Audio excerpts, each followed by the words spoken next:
Welcome to our series of Chinese horror movies explained. In a country where horror movies are heavily regulated and censored, filmmakers need to find clever ways to get around regulations. And in this series, we explore how they did it. If you like this and are interested in seeing more, please remember to like and subscribe. And if you know of a Chinese horror movie you want us to look at, leave a comment below. And an obvious warning, but this is pretty much a spoiler-filled video. Watch at your own peril. In this episode, we visit the release schedule of Chinese cinemas in 2015 and look at The Strange House, also known as Psychic, which is a much better title, although nowhere near as good as the Chinese title, which roughly translates to The Awesome, the ancient house of the sixth world of the psychic. This movie has pedigree behind it, directed by Hong Kong's Denny Peng. This movie stars Josie Jiao, Sufai Cheung, Zitian Tian, and Yi Song. You might not realize this, but this movie is directed by a very well-known and respected director, one half of the Peng brothers, who are well known for their horror trilogy The Eye, as well as films like The Fairy Tale Killer, Out of Inferno, and Hollywood flicks Bangkok Dangerous and The Messengers, and has a very decent cast who've starred in a lot of popular Hong Kong and Chinese films. When I started this series, it was mostly to rip on the really bad, low-budget made-for-web efforts that proliferated streaming sites in 2017 onwards, but I knew eventually I would come across a few movies that would actually be good, and this is another one. Filmed in the Canton province of China, somewhere in or around Guangzhou, the version of the movie I watched was in Cantonese, so guessing this movie was also intended for release in Hong Kong as well, considering the cast. So what's it about? The movie opens up with a young girl being chased by a group of adults. She's trying to escape them, but ends up jumping in a lake, the adults following behind her, trying to drown her. We skip forward to an urban setting, and a young girl, Ye, who looks the same as the girl from the introduction, is closing up a hairdressing salon for the night. She notices that there's some creepy guy who's watching her from a distance. She's advised she's about to be evicted from the rooms she rents, as she hasn't paid in 2 months, establishing that she's desperate for money. This creepy guy, Zitian, meets her the next day after freaking her out and her running away from him. He has a proposition for her. She looks exactly like his departed niece Xiao Rong. Exactly like her. His mother is dying, and in her final days alive, he wants Ye to pretend to be Xiao Rong.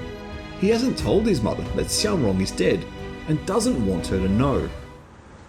我希望你幫我個忙，假扮落用。咩話？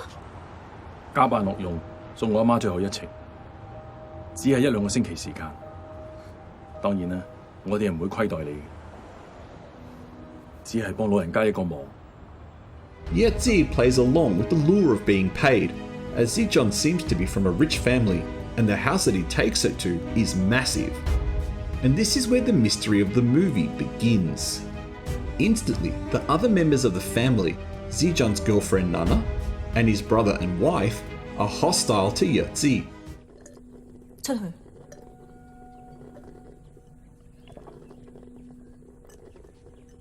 同我出去。 They're cold and distant and cruel to her when Zitian is not around. But grandmother seems happy, and that's what's important. Now it's worth pointing out that when Ye arrives at the house, she sees a ghost watching her from the balcony of the second floor. This is the second time in the movie she's seen a ghost. The first time was at the salon at the start when she's playing with the lights. Grandmother wants to speak to Ye alone, and the family start to get nervous. Will she blow her cover? Grandmother wants to give Ye a gift, her will. In the will, she leaves her house to Ye, or Xiao Rong. As we find out from several conversations up until this point, the family also wants the house so they can sell it and move into the city. There's a lot of money to be made from this property apparently. Things start to get worse when Ye catches Nana in her room with a knife. She's just cut up her favourite doll and she's pissed.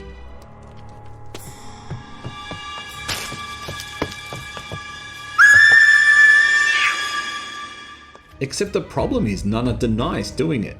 In fact, every time something bad happens to Ye, the family denies they did it and get rather angry at her. Ye realizes that there's something going on. If the family is so hostile to her, then they must have been hostile to the real Xiaorong, right? She discovers Xiaorong's Weibo account, a microblogging site which is a cross between Facebook and Twitter, as if you could imagine something so horrible, and starts to discover that Xiaorong was abused by the family after the death of her parents and little brother. Yetzi starts seeing more ghosts. This time it's a little boy, Xiaorong's brother. Zitian says she's hallucinating, one of the most common explanations in Chinese horror movies, and offers her some medication, the other popular explanation in Chinese horror movies, to help her. So at this point I'm thinking it's a mixture of medication and hallucinations. But then it dawned on me, I was only halfway through the movie, this was from a good director, and it wasn't created by Film Moon, which means those two excuses aren't it. In a fit of teenage defiance, she throws her medication away after she pretends to swallow it. She tries to flick it under the bed, but the pill flings itself back. This piques her curiosity. What is hiding under the bed?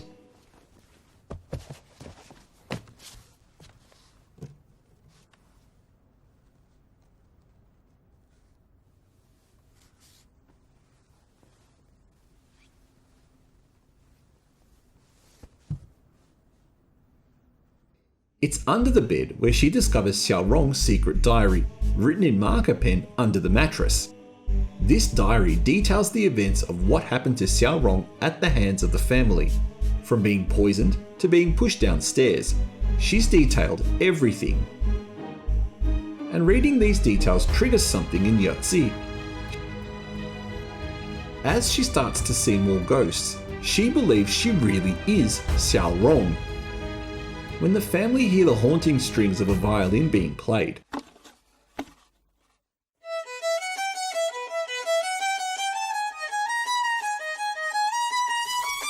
followed by Yetzi standing in the doorway wearing Xiaorong's clothes, 媽媽、少叔、小嬸、子俊叔叔、娜娜，好耐冇見。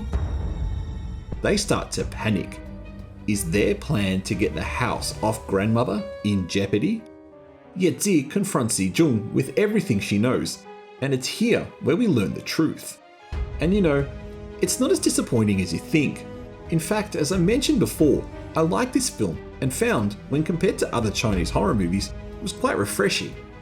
For you see, while it wasn't the medication or the hallucinations that caused the events of the film, it's the other Chinese horror movie explanation: mental illness. Yetzi is actually Xiaorong, and while Zitian is her uncle, he's also her psychiatrist. After the death of her parents in a car accident, Xiaorong's behaviour changed. She survived the accident but suffered brain trauma. This caused her to lash out at her family, thinking they were trying to kill her, but in actual fact, it was her trying to kill them. She pushed her uncle down the stairs, causing his limp, and she poisoned her aunties at dinner. Her memory is all scrambled and leads her to believe that these things actually happened to her. As part of her therapy, she moved to the city to be independent. But as the grandmother was about to pass away, Zitian wanted to try and reunite the family and see if he could cure Xiaorong's mental illness.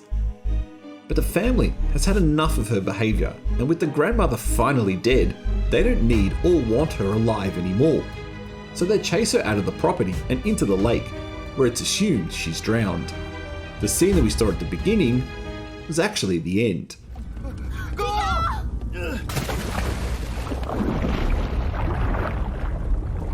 In terms of horror movies, this is pretty mild when it comes to the scares and general creepiness.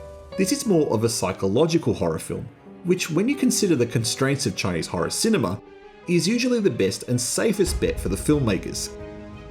The ghost makeup is fairly standard, nothing innovative here, and there are no jump scares or scenes designed to scare you. This movie instead builds up the horror through tension, making the audience believe that Yetzi's life is in danger from this family of hostile strangers who want to kill her for no reason she understands. And quite frankly, Chinese horror directors need to make more movies like this, because given the chance, this could find a decent international audience. Well, that's our look at The Strange House. Thanks for sticking around. Watch out for our next Chinese horror movie explained, where we go back to Film Moon's 2017 catalogue of shit-tastic movies and check out the surprisingly half-decent but still ridiculous Ghost in Barbers. a horror movie set in a hairdressing salon, which is a nightmare for a bald guy like me. Subscribe to ensure you get an alert when it comes out. Thanks for watching.